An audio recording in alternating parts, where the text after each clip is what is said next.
for something else. Hey everyone, and welcome back to another edition or episode of Josh Wonders Why. We have a pretty jam-packed episode tonight. We'll be talking about history of Christmas and Christmas traditions. But first, what I want to do, one of our favorite traditions to do at each holiday is we eat Peeps. Start with Easter, because there's a wide variety of Peeps at Easter. Yes. And we found that at Halloween there are some Peeps there at Halloween. And I found that at Christmas there are some Peeps as well. Now, there are just standard flavored Peeps that are shaped in marshmallows or there's another one over there, snowmen. But these Peeps I found for you, Kelly, they are actually flavored like they are shaped. Well, I guess like so this is flavored like gingerbread. Mm-hmm. This is flavored like peppermint. You can't tell. It's got little red sparkles. In it, yeah. This one you can't tell, but this has vanilla cream in there, and they have the Christmas colors. All three of these? Yes. Okay. So I figure we can probably taste them as we wait for people to join us, then we'll get started with the conversation. Okay. So I've been eyeing the gingerbread since I first bought it, because I'm a gingerbread fan, as you can tell from my shirt. I really love gingerbread. Do you? So I'm going to start there. And then, okay.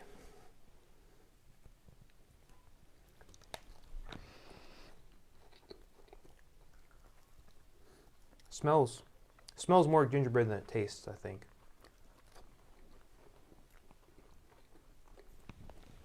I noticed that you bite the head off first. Is that typical for you?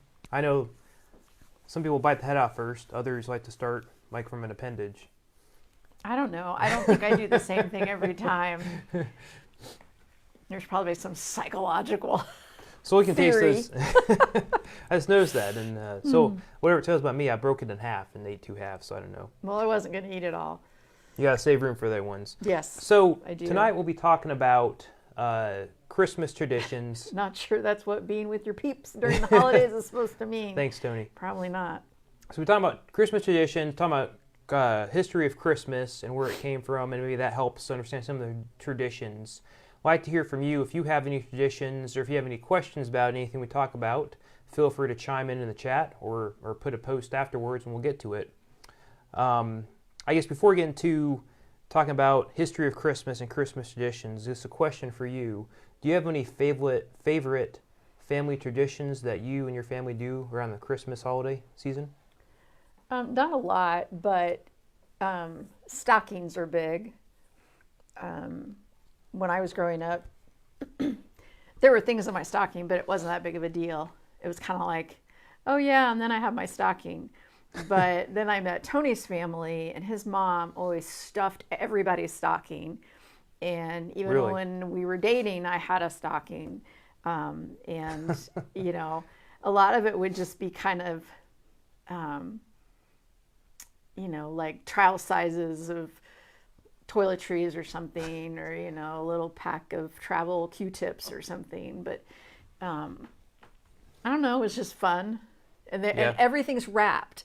See, I was asked that. It was all wrapped because that's crazy. Because when I was growing up, there were just some things thrown in the stocking, which was fine. Okay. I had fun with that too. But yes, everything is wrapped. The first Christmas that Tony and I spent together, he brought me a stocking with all these things wrapped in it, and I was kind of surprised.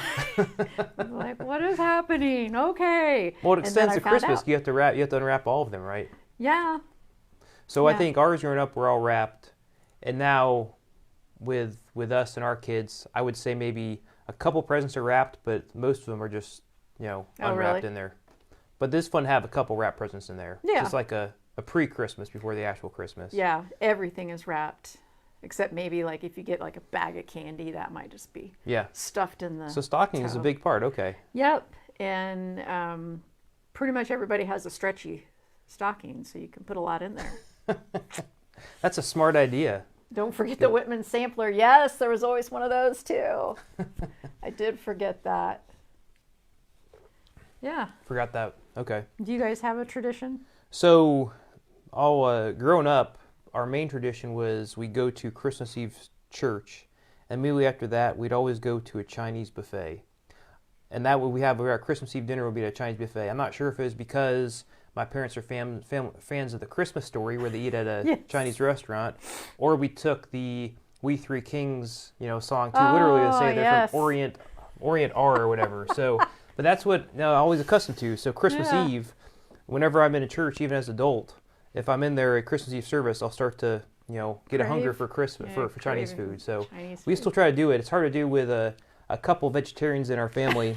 So we've turned it to more, we still keep with the Asian cuisine, but we've recently gone to Indian food. Oh. So that's more vegetarian Okay. friendly. I thought maybe you went to like sushi or No. I don't know. My wife did one year, so she's a vegetarian, went to the Chinese buffet, and one of the things that she got there, on the salad bar, they had deviled eggs. So she ate like a dozen or so deviled eggs from a pretty shady Chinese buffet restaurant. I think she felt a little green afterwards. Ugh. So I keep giving her a hard time about that. Ugh. 'Cause that's, yeah. So I guess we'll talk about Christmas traditions, but I wanted to start, because I went on a rabbit hole today, prepping for this, to try to get some more background on the history of Christmas and how it came to be what it is now in the U.S., or I guess you'd say across the world. So I want to start there, and then there's some traditions I want to talk about, and then we can see where it goes from there. So I guess before Christmas ever became a holiday, right, I guess even before Jesus was born, the pagans would celebrate this time of year for the winter solstice. Yeah. And they saw it more of like specifically on the solstice, it was the celebration that, the cold winter, the long nights are behind us, and we're going to start to get, longer days, right? I think it also went around to the time they worshiped the sun. They found around this time at winter, they saw the sun is becoming sick and weak. So once they pass the winter solstice, they can celebrate him healing, rebirth, and stuff. Yeah. So they start there to celebrate that. I found that Europeans also at the time, they would slaughter their cattle, and because they didn't want to feed them through wintertime, so they'd slaughter their cattle and they'd feast on those. And also it so happened that around this time, all the beer and wine they had created had fermented, so they can have a big celebration with all their beer and wine. All right. There you go. And then Rome celebrated a different god, Saturn, which is the god of agriculture. And I found this interesting. It says that they actually had a full month of celebration, and people that were slaves were actually given freedom for that full month and treated as equals. And business and schools were closed, so everyone could celebrate that whole time. So I found that pretty interesting. So that's the pagan holiday. And then around, I think, the 4th century is when the Christian, we'll say the Roman Empire, tried to spread Christianity. And by doing that, they said if we pair up our holidays with pagan holidays, we could try to get more people to convert, right? So up to that time, they had Easter as a big celebration, and they're trying to, I guess there was a, trying to get more celebrations. So they said, we can celebrate the birth of Jesus. So they decided to do it on December 25th to align with the winter solstice. At the beginning of that time, since the pagans were trying to combine the Christian celebration with the pagan celebration, they said it started with, they celebrated at church, and they went out and had a festival that they said could be close to Mardi Gras. So lots of drinking and merriment there. It also, they said at that time, it became a time of year when the upper class would sort of repay their real or imagined debt to society and to the poor by entertaining them, inviting them to their house, and feeding them, and giving them some housing for that. So that's so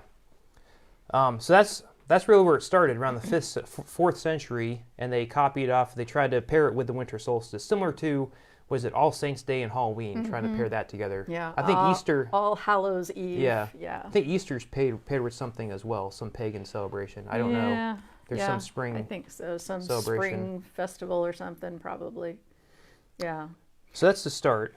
Sorry, you're gonna. I was just gonna say that Jesus probably wasn't born in the winter because I read an article today, getting ready for my message, writing my message, and he said that if it were winter, the shepherds would not have been out on the hillside. They would have been at home because it would have been colder. Only, in the summer, that's when they would stay out with the sheep in the fields. So it's more likely that Jesus was born in warmer months, in a warmer month. And if you watched Josh Wonders Why last week, we get into that. So it's debatable if it's spring, summer, or fall. What we found is no one really knows. Right. You can hypothesize, but yeah, what's known is probably not winter like this time of year because that doesn't make sense. Well, I will tell you that this Thursday I may, or maybe it's next Thursday. I don't know. One of these Thursdays coming up, I'm busting some myths about the nativity.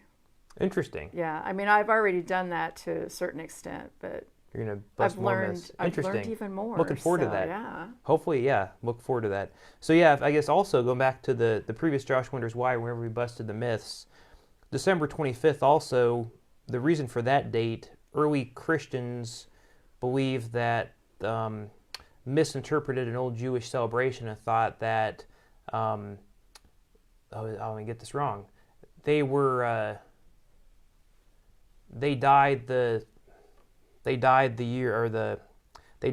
same time they were born. And the thought was, I'm gonna get this totally wrong. Never mind. I'm gonna just mess it up. So just watch the previous Josh Wonders Why. I can't remember, but there's something off. I can't help you. I know. I'll probably think of it while I'm halfway through this discussion. Yeah. So flash forward, 17th century Europe, and there was a wave of religious reform caused by Puritans because they felt that this Christmas celebration got too out of hand, too rowdy. The Puritans ruin everything, don't Well, you they? find they actually went in, they overthrew the Church of England, and Christmas was actually canceled that year. They actually canceled it. Luckily, King Charles regained the throne and returned Christmas, and everybody could celebrate. But then flash forward to when the Pilgrims came to America, and I think they're even more orthodox or probably more, strict than the Puritans, I think. Yeah, they were ridiculous. And they didn't, I guess Christmas wasn't actually celebrated as an official holiday in America until like 1870 or something, 1880 or something. But interesting history on that is that in the middle 1600s, Christmas was actually outlawed in Boston. You could get fined for celebrating Christmas. But you go down South Jamestown and Christmas was celebrated like a holiday. So I guess it just depends on what sort of religious background and country you're from. Also, after the American Revolution, people sort of didn't have favor with any English customs. Like Christmas, they decided to, if we celebrate Christmas, we're sort of agreeing with King George in a way. So they decided to not celebrate Christmas. But I didn't know that. I found that was interesting. But what actually ended up happening, so after all this stuff, so moved to America, people got less fun, didn't want to have celebrations, they just wanted to work and I guess praise Jesus or whatever, right? And so anyways, 19th century rolls around and there's actually, what they say is there was a change in how people imagine Christmas, and it was probably based off of a couple different fictional or stories that came out. There is a Christmas Carol that came out, and I think there's also some short stories about a fictional Christmas by Washington Irving that showed more of a peaceful, warm-hearted, family-oriented holiday. So they read these. That was part of the thing I watched last night about Santa in America, and it was talking about Washington Irving, right? Yeah, that's right. Because he did the Headless Horseman. Is that right? I don't know. So anyway, he wrote this book, and it was kind of a tongue-in-cheek history of New York, and it was written supposedly by Dietrich Knickerbocker, and so that's where you get the New York Knicks. Okay. And that's okay. Okay, that does ring a bell from history class. So, and the thing was that there was this guy who thought they needed to change up Christmas because this custom of young men going around or boys going around banging on doors, and demanding money and so forth, and he was like, "This is nuts. We need to switch this up. We need to change this holiday." And which is funny because that's sort of how Halloween started too, with rowdy boys going around knocking on doors asking for treats. Yeah. So yeah. But I thought that was really interesting because then he writes this book, and then they just try to really talk up Saint Nicholas and and make a big. And then like during the Civil War, there was a guy. There's a newspaper and it had a lot of illustrations in it, so like everybody could read it sort of. And there was a guy who did illustrations in there, and he drew pictures of Santa in striped pants and in star-covered jacket, Yeah. delivering presents to all the soldiers. Okay. And Didn't he base it off of how he's described in The Night Before Christmas? I think I read something about that. Like there was an illustrator that did that around that same time. Yeah, it wasn't him. Okay. I think it was the guy who worked for Coca-Cola and was Of course. It's, yeah, and it's was a marketing. because like Rudolph, they right? they said that you know, everybody, all the businesses, manufacturers were cutting back because of the depression, but Coca-Cola was like, oh, we're going to go for it because Yeah. we want to be the best selling soda, and so they did the Santa Claus with the Coke, Okay. and he. And that like becomes for 30 like, okay. years, he did a different one every year, I guess. Yeah. And it worked. It's interesting. Yeah. That's really neat. So yeah, like you said, I mean, in the 19th century, they were rowdy. I think there was also some conflict and turmoil between around that time of year. There seemed to be higher unemployment, higher rioting. So they said, let's make this more of a celebration, more of a family-oriented, warm, type holiday as opposed to what the pagan roots were. And one thing I found interesting also at that time, it says that families were becoming more sensitive to the emotional needs of children, and Christmas allowed for a day when they could lavish them with gifts without appearing to spoil them. That's what they said about, the guy who wrote "'Twas the Night Before Christmas." Okay. What's his name? I don't know. Samuel Clement. I should, Yeah, clearly I didn't do my homework like Why Josh did- did. So anyway, I should know he this stuff, though. I read it wrote every year. That's this what's- was on the thing last night. He said that he would write poems for his children, but he was supposed to be. Fathers were supposed to be, strong and, no affection and all that, but he just really loved his children and enjoyed them, and he would write them poems. And so one night he wrote them this poem about Saint Nick, and then he read it to his kids that night, and they had a guest, and she wrote down the poem. And he didn't want to publish it because he didn't want anybody to know that he was writing this frivolous children's stuff, but she published it, and he finally had to fess up and eventually said, yeah, I wrote it. So trying to Clement find- C. Moore. I found it. I went on to Headless Horseman as well. So it's That's a different Clement Clark Moore. Okay. Yeah, Seymour. You're right. There Yeah. you go. Okay, I just got Clement that. C. Moore. That's "'Twas the Night Before Christmas." Trying to find the Headless Horseman. It tells about the background. Oh, here we go. Nope. Washington Irving. You're right. Okay. Yes. He was the same one. Okay. So then as they do this and turn it into more of a warm-hearted holiday, they tried to reinvent Christmas. They looked towards old customs, but since they had lost what those customs were, they relied on new immigrants that are coming in, like German immigrants and people of Catholic and Episcopal backgrounds. And Irish, yeah, to help, teaser for what's coming up next, for how that day should be celebrated. So from there until now, they just combine those with new traditions, and that's where we get our, what we know as Christmas today. Yeah. So interesting. The one thing I found interesting also, so Christmas trees, let's talk about that. So when do you typically get your Christmas tree? Do you get a real one or do you have a fake one? We don't do a real one. Because you have cats, we have right? cats. That's right. And That's we probably just safe, yeah. Don't want to deal with it.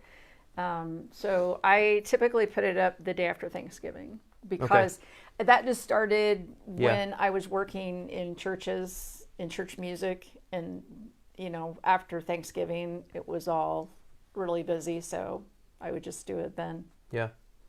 Do you put colored lights or white lights on the tree? Yes, depends on the It year. depends on the year, really? Uh-huh. You change it up? Switch it up, yeah. Depends on your mood. Do you switch it up like Yeah, every it other used year? to always be colored lights, and then when everybody got older, I was like, I want white lights, and I'm the one who decorates it, so it's got white lights. What sort of ornaments do you have on there? Do you have homemade ornaments, or do you put just a smattering of... We have a lot of ornaments. right now I put non-breakable ornaments on. I and guess I not forgot the very cats. many. Yeah, that's There right. are That's not probably very safe. many Yes. because we still have 2 young kittens. Yeah. They're not kittens, but they're like teenagers. Have any close calls with the tree this year with those cats? Well, Tony anchored it to the wall with some fishing line. I asked him to do that because I knew it was. It's the first year you've done it that way? Yeah. Okay. Did you have some? You had some. It fell down last year, didn't it? It did. Okay. Yeah. Those It cats. wasn't decorated. I don't think it was decorated then, but yeah. So. Is it typically when you're home when they knock it over, or you? Yeah, I think Like in the middle of the night or watched- something? No, I watched him do it. Yeah, I Just think, walk- or else I came in and it was I don't know. But so what about you guys? Do you get a real tree? Yeah, we do. I think I've always grown up with a real tree. I can't recall if Mary Kate had grown up with a real tree. I think she did as well. But we debate over the type of real tree to get because there's a certain tree yeah. I grew up getting, and she wants to get a different tree. So yeah. we try to maybe change it up every year. We'll get a Colored different type. lights. Yeah, colored lights. Yes, colored lights. And we got a lot of homemade ornaments from our kids we put up there. We have 2 dogs, so they don't even care about the trees. So Yeah, We our don't have to worry dogs about that. never bothered it. But, we have well, some- unless yeah. in Christmas vacation, Snot would drink the tree water. Yeah, there's no. All little yeah. tree water's not going to hurt him. So I was curious about Christmas trees. And I was trying to figure out where that tradition started, and it actually started in Germany. But before Christmas, if we go back to where we're talking about the pagan holiday, people celebrated trees that stayed alive all year round, right? So evergreens stayed alive all year round. So they brought them inside during the wintertime. They hung them. They actually saw that since they stayed alive all year round, they believed they could ward off witches, evil spirits, and illness. So they hung boughs on their doors and windowsills to keep them away. Also, they could celebrate maybe a bountiful agriculture coming up by celebrating those plants. But what I found is in Germany, around the 16th century, is when Christians began to start bringing trees into their homes for decorations. If they were too poor to get a tree, couldn't find a tree, they'd build a pyramid out of wood and then put branches where they could in there. But it's a pyramid or a triangle shape. What's interesting is it's believed that Martin Luther was actually the first one to add lighted candles to a tree. And the theory or the belief is, the myth is that he saw, when he was walking home, he saw stars twinkling between the trees and thought, I could put this and decorate this on my tree at home. Now, I know I don't know if you've seen, there's a short holiday or celebration or holiday Christmas episode of Frozen where the snowman Olaf goes around and sees some people celebrate different traditions. No, Have you seen that? I missed that. So they goes to one house and they talk about putting candles on a tree, and he makes a joke saying, so you put lit candles on a tree made of wood, and the family and the wife turns to the dad and hits him saying, why'd you do that? But it's pretty funny. I'll have to find it. But anyway, so it started in Germany, and then the German colonists, when they came to the United States, they started setting up those trees as well. But I guess the Puritans frowned upon it because they thought it was a pagan ritual. Yeah, you cannot have any fun if you're a Puritan. Exactly, yeah. If it's enjoyable, you can't do it. It must be sinful. However, it wasn't until 1846 what I found there was a sketched picture that went around circulation of Queen Victoria, who is the Queen of Germany at the time, and her family, and they were standing around a Christmas tree. And I guess she was very popular, so she was the first influencer. When they saw her, they said, we all want trees now because the Queen of Germany has a tree. So that's where the history of Christmas trees started, and they just come catching on. And then also in late 1800s is when German ornament started showing up in the U.S., and that actually drove more popularity because people said, hey, there's these ornaments, I need a tree to put them on, right? So there you go. Yeah, it does seem funny to me that people would put lit candles on a tree. I mean, I don't know how you make them stay, right? Well, it's just like Christmas lights are everywhere. Everything's lit up, but really the original tree, just got lit for a couple minutes or something, and then they'd all be blown out and that'd be it. Yeah.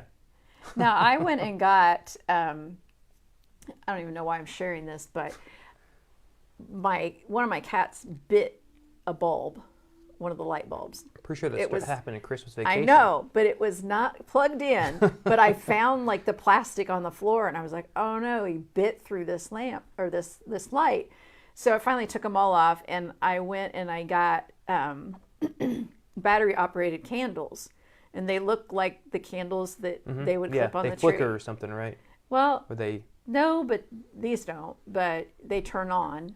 But it's it's a string of lights? No. Oh, the individual. I'm sorry. Okay. Yeah. Okay. You clip it's them on. And they're battery operated? A whole lot of batteries. That's what I'm Everyone guessing, yeah. has. What type of batteries do they take? AA. Really? Yeah. One each? I think so. How long do they last? I don't know. We'll find out. So wait, do you have to turn off each of them on individually with a button? No, it's a remote. Oh, okay. So they're but all I do connected have to the go same... around like, yeah. But, oh well. That's interesting. Okay, so they clip onto the tree. That's interesting. It's pretty. I bet. It is pretty, but it's a different look. So I'm surprised they didn't make it still that you can string them around. You still clip it, but it's still attached to a wire. I think there are some that are like that. Yeah. But that's not what I found. So. Well, I'll check in with you next Josh Winters Why, to see how long those lights lasted. Well, I'm thinking the batteries ought to last through Christmas. Now, do you keep your tree lit all day or just at night? No, just turn it on in the evening when I'm in there. Okay, you turn it off before you go to bed? Oh, yeah. Okay. So that's pretty much history of Christmas in a nutshell and history of Christmas tree. What I wanted to end with is, we've been talking a lot about European and American traditions. I wanted to curious to see about different traditions from different parts of the world. And I know that you're a big Irish fan, Irish fanatic. So I was curious if you would, I guess, educate us with any Irish traditions. I will share a couple of traditions. Yeah. There are several, but these two kind of stood out to me. One is January 6th, which is the Feast of Epiphany. Okay. That is called Little Christmas or Women's Christmas. And the tradition is because women were always the keeper of the house and, did all the preparation, all the Christmas stuff, that on that day, the men would take over running the household and the women would go meet up with friends. Really? Yeah. Just for that day, though? Just they get one day. That is also the day that you take down decorations. And it's considered bad luck to take them down before then. In Ireland it is? Yeah, I guess. Okay. So then the other tradition is the candle in the window, which is a long story, so I'll try to summarize. I love that song by Elton John, though. Candle in the Window. Kidding. I'm sorry.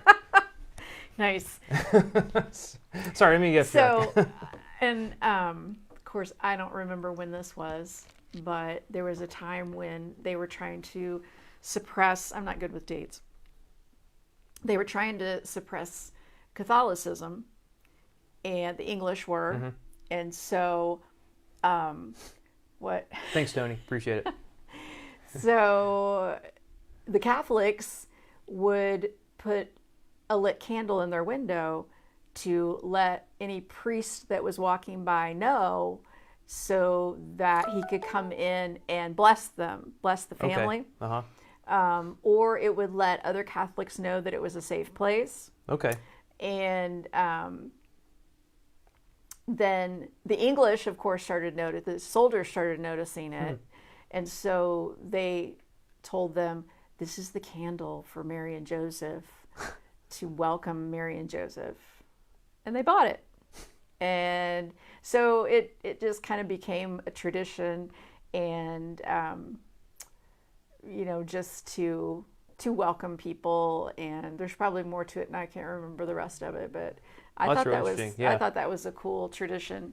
Oh, and then one of the presidents, Mary Robinson, I think, reinstated the custom. Like, it had kind of fallen out, and she kind of brought it back to life and said, this is for all those who have left Ireland, that you are always welcome, and we'll keep the light on. We'll keep the light on for you. Was that Red Roof Inn? Is that what that? I don't remember. That's funny. So with the candles, I don't know if it was. I don't see this much nowadays, and I'm not sure if it was something in the '90s or just a Southern thing. But everybody so I grew up in South Carolina. Every house had the electronic candles in all the windows in the front. Do we have them up here as well in the Yeah. Okay. It Oh, was yeah. may have been a fad that Tony's went on. mom Okay. had them, or has them in her windows at Christmas shit, time. okay. Yeah. So I remember it was awesome because I'd be the one that could run around and turn them all on in the Oh. windows. I love doing that. Yeah. We started that when Mary Kate and I first got married. We started that too, but it became too much of a pain to remember to plug all the candles in, especially in the second story we don't go up to. We're like, did you turn on the candles? No, I thought you did. So we decided to stop using the candles. No, you just need to find the ones that have we should, yeah. Nowadays they have that. Yeah. Yes. Finally, this year broke down and got for our outdoor Christmas lights. I got a plug that I can sync to my smartphone and through Wi-Fi and turn it off and on. I don't know why it took me this long because we typically just go out, no matter how cold it was, and unplug it physically. So this is so much nicer. Nice. Yeah. We don't do outdoor lights. We just never. That's interesting. Never have. Yeah. So okay, so the Irish started the candle in the window then. Well, I don't know if they started. Well, it was a custom way back when. I'm surprised I that can't Little remember. Christmas didn't catch on. Is They that still do Oh, they that, still do that in yeah. Ireland? Okay. Yeah, But they didn't bring it to the States though, unfortunately. That I I'm don't aware think of. so. The candle in the window they brought. Yeah. Yeah. Well, that's interesting. I did. I was trying to look at some odd traditions or customs around the world, just to, sort of go 180 on this. I found there are two countries that have some odd traditions. The first one I found was in Peru. So I found that on Christmas Day, they go to church to celebrate Christmas, and then all the males with a certain age get into what's called a fist fighting festival. I can't pronounce it, but it translates to strike. They're basically organized fist fights that started because it allows the Peruvians to settle disputes outside of court because it took long for the court cases. They have one day a year, Christmas Day, to say, let's settle a dispute, let's fight. Whoever loses has to formally apologize and say the dispute is over. And once all the fist fights are done, then they have a meal and they end with Christmas. So, because what did the birth of Jesus, came to this world to help settle disputes, right? Maybe fist fighting. Prince of Peace. So apparently it's there's resistance from the Catholic Church, but it seems to be it seems to have gained a pretty big following in Peru, because I think of that place where there's remote areas, it takes a while to take it to court. So hey, let's just see you on Christmas. We'll settle this by our fists. I Interesting. guess. And then the other thing I found was in Japan, actually, the tradition is they eat a Kentucky Fried Chicken or KFC. So apparently it started in the mid 1970s. And there are two theories for how it caught on. First, the store manager of one of the first KFCs dressed up as Santa and delivered chicken to a Japanese school, and the kids loved it so much they turned into a marketing campaign, similar to Coke with Santa Claus Yes. or Rudolph. The other thought is that KFC came about, it went to Japan in the 70s, and people started buying KFC during Christmas because they couldn't either afford turkeys because of the recession at the time, or because they just, with that high population, they just weren't easily available. So they said, let's just buy KFC. Or they didn't want to cook one. So I think apparently they started marketing campaigns. So between December 23rd and December 26th, there's some deals on KFC. So if you're ever over there for the holidays, you should go to KFC and check it out. Interesting. So, but I found that was interesting. So either if you go to Ireland and you can celebrate with candles and with Little Christmas. Go to Peru and have a fist fight, or go to Japan and celebrate with KFC, right? Also in Ireland, they have this tradition of going to swim in the ocean, in the Irish Sea, when it's Isn't that cold? really cold. Yeah. On Christmas Day they go? I think it's Christmas Day they go and do that. Do you know why? Probably the same reason people do like the polar plunge or whatever, just because you can, and then you can say you did. I don't know. Okay. Yeah. Count me out. I'm trying to think, that's pretty, it's got to be close to freezing, I would think, right? Or maybe 40s? Yeah. Maybe 50s, I don't know. Maybe 50s. Interesting. I don't know. It's still cold. Yeah. So. That's interesting.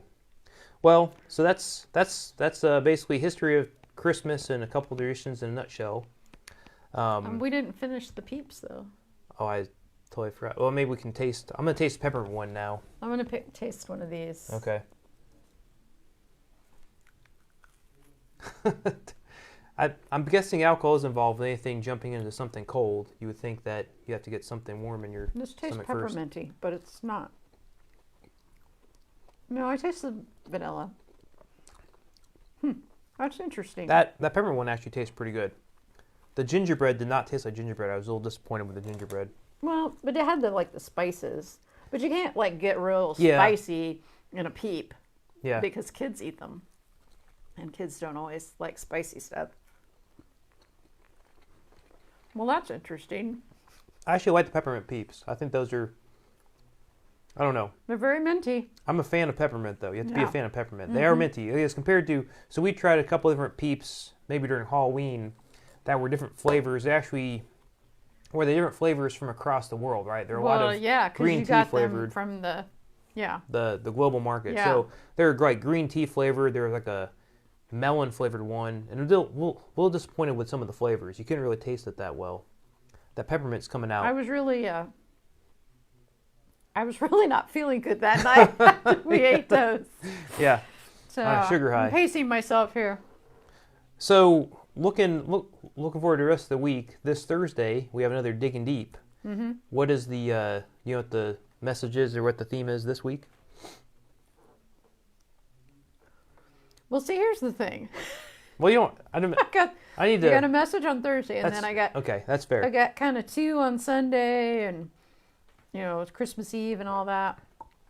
It'll come back to me. What I just talked about it yesterday.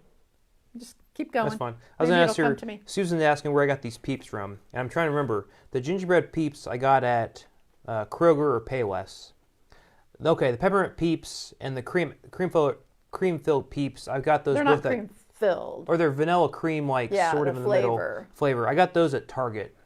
I was actually, for some reason, I was searching on the website yesterday for something else, and all of a sudden it popped up. Must have known I like Peeps Yeah. from previous searches, and I was like, It's oh, there's kinda a creepy, peppermint. So isn't the it? peppermint flavored Peeps I think are pretty good. Target may have the gingerbread ones as well, but I know Payless does, at least. The vanilla So, ones are good. yeah. I'm talking about we sing stories of hope. Okay, We sing stories of hope. looking forward to that.